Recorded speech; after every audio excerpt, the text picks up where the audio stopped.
Hello, we're in England, and we're going to chat about this lovely piece of Victorian furnishing. It is a copy of a Fra Angelico picture. The picture could have been a mural. If it was a panel, it would have been much bigger, maybe 1 metre high. So we buy lots of these things because I think they're fantastic decoratively, distinctive, not like anything else. And they seem to always show holy scenes. Often musical instruments are present. There's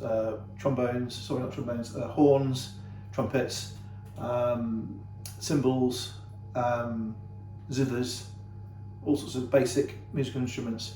And you also get the sort of Madonna and Baby Jesus as well.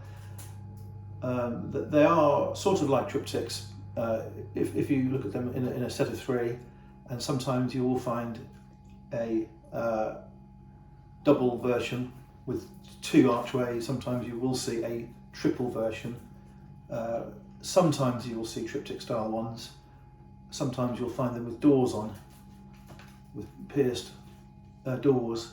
So I think they're great things, and they were mainly, the ones in England at the moment, ones I'm buying, are usually mid to late 19th century, though some of them have the appearance of early 20th century.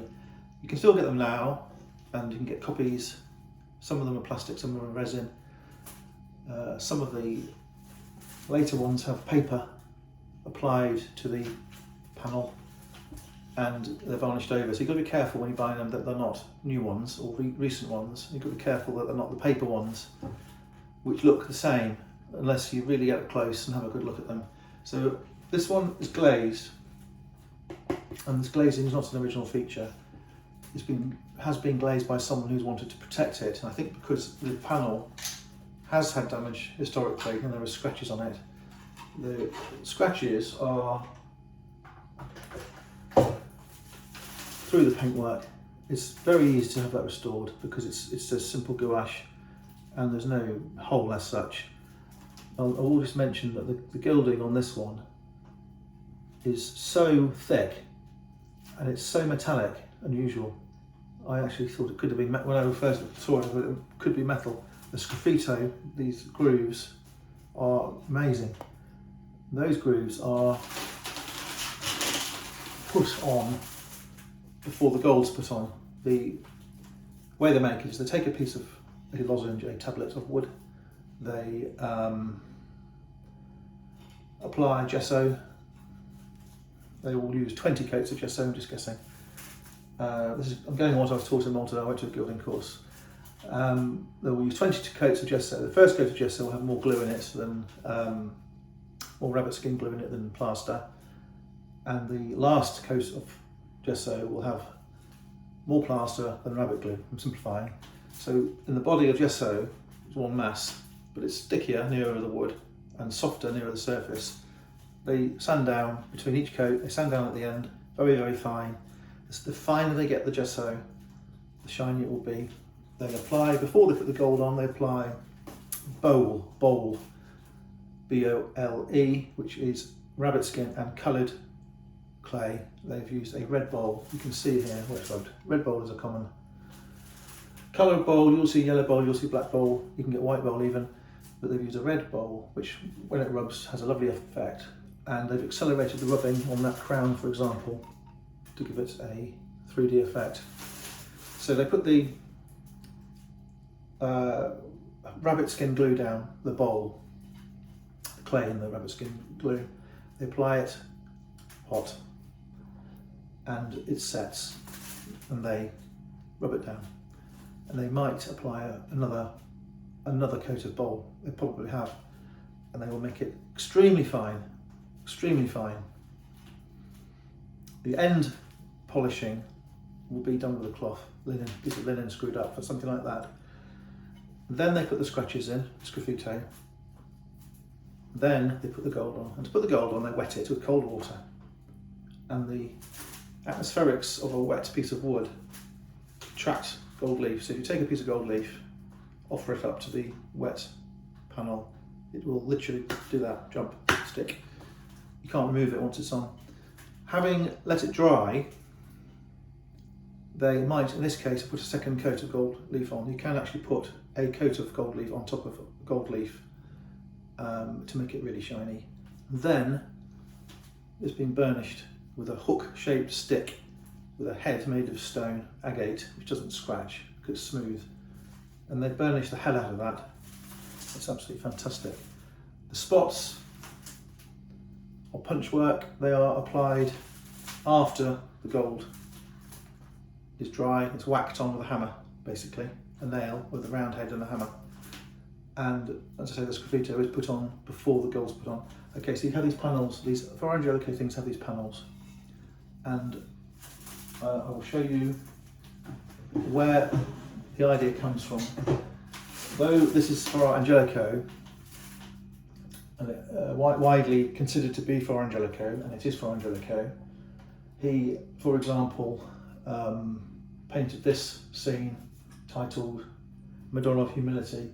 That was painted around 1440.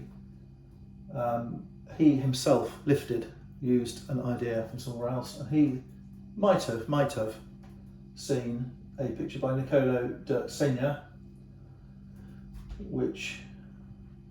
who painted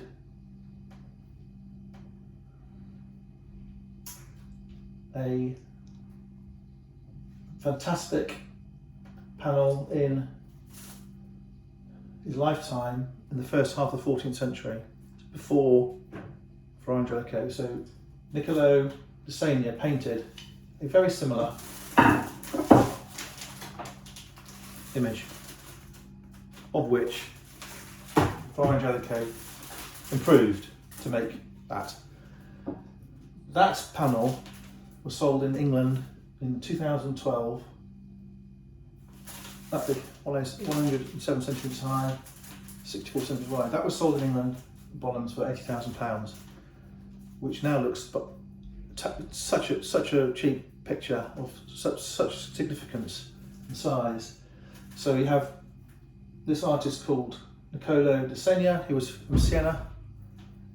He was looked at by Fra Angelico, who was from Florence, and all the Victorians and all the tourists, the grand tourists and people in England who wanted a bit of Italy, bought these items, which were trinkets in their day. My father is a dealer, and to him this is rubbish, because there used to be so many in England in piles that they were not considered special at all.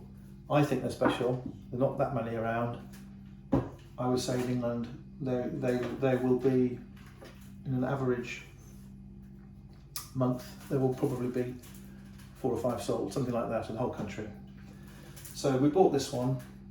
The glass has been put in as an extra item. They have had to play with the aperture to get it to fit. They've actually cut the bottom off that, unfortunately, to get it to fit.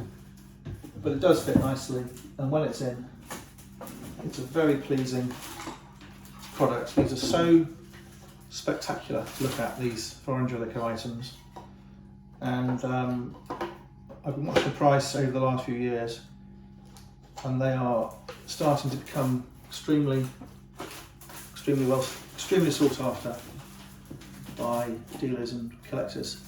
Hair is obviously a lovely thing. This is quite a wide one. It's wider than normal, and it is interesting because you've got on the back some origin signs. So you have some text in a sepia which relates to Angelico.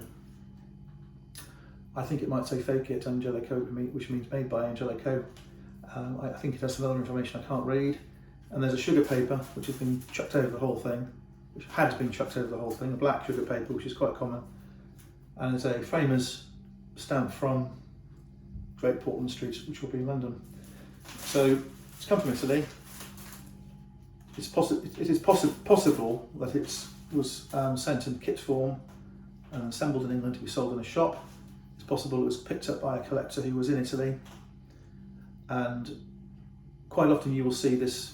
You will see an English framing mark with the origin details. For example, a dealer in Florence, quite common. Of the ones we've got about 10. Some of them have stickers, some of them don't have stickers.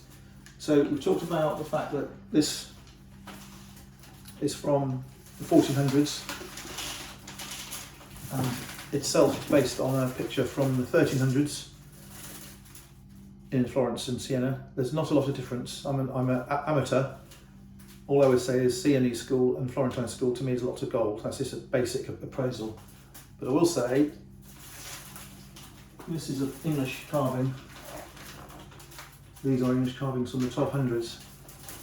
We had this stuff in England as well. We didn't have exactly the same manner, but we did have the Gothic, and we did have really good craftsmanship, which is worthy of some praise. Certainly in Italy there was more of it, and it was perhaps the English versions were to a degree copies of what they were doing in Italy, but the stuff in England was really special too. Okay, hopefully you found that interesting. One last thing. When they make these frames, they are made of Kit's pine, and they glue them together. And then I'm going to use a nice word, they slather this gesso all over it. And the gesso fills the cracks and glues it all together and provides the base for the gold. You can see it's blocked here, and you can see actually there is some white showing, and then there is some red showing as well. So it's a feature of the sort of Florentine mirrors, Florentine picture frames, the curly gold ones, which are made of wood. They slather it with this gesso, which makes it beautifully smooth and holds it all together. And it's very distinctive, but you get a really pleasing texture. The gold on the top is grubby. If you put water on it, it will literally lift it off. If you want to clean this gold leaf, you have to use an oil. Do you want this looking like it's a new one? Do you want it looking like it could be a fake one? It's a very fine line. Most collectors want them in very, very good condition, with all the original bits, no breakages. For example, these finials could be replacements, they might be replacements. A very snobby collector will not want to cut down the panel, they will not want the augmentations, additions to make the glass fit. But for me, the fact it's got a certain level of decrepitude, shabbiness if you like, you can tell it's not a fake. Though people can fake damage, this one for example, it's got the right tone, of the right amount of tattiness. That's my personal view. I wouldn't bother to do anything to this thing. I would have it in my home as it stands, leave it. And with the money you save on faffing around with it, you can buy something else. Okay, thank you very much.